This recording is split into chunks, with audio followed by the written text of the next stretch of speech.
The photographs were still warm when I found them. Hundreds of pictures of me, sleeping, showering, laughing with friends, scattered across my boyfriend's desk like a twisted love letter. But it was the timestamp that made my blood freeze. They were dated months before we'd ever met. Let me back up.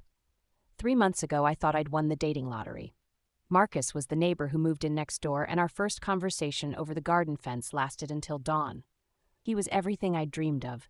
Those piercing brown eyes, the way he listened like I was the only person in the world, how he laughed at all my terrible jokes.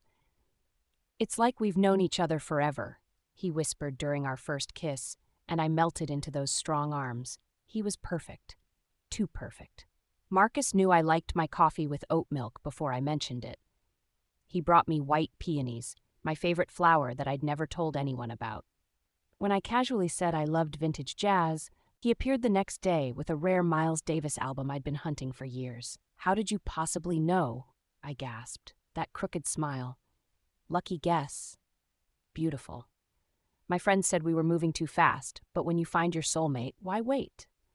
He had a key to my place within weeks. I had one to his apartment, which, looking back, he'd given me way too eagerly. That key led me here tonight.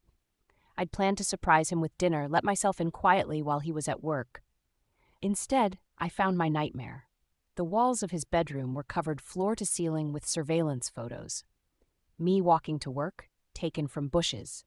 Me through my bathroom window. Me sleeping in my own bed, mouth slightly open, completely vulnerable.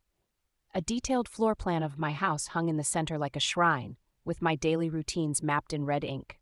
7:30 a.m. leaves for gym.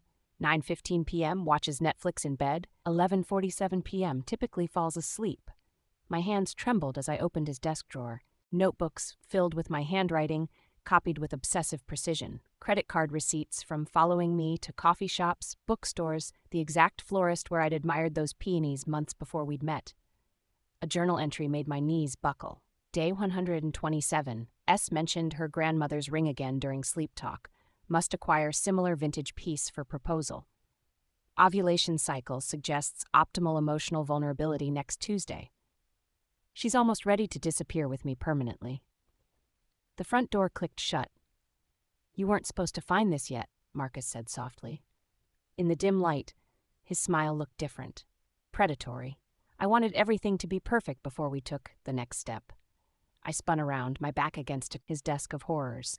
"You've been watching me. For months. Before we met," he laughed, stepping closer. "Baby, I've been studying you, learning everything that makes you tick, everything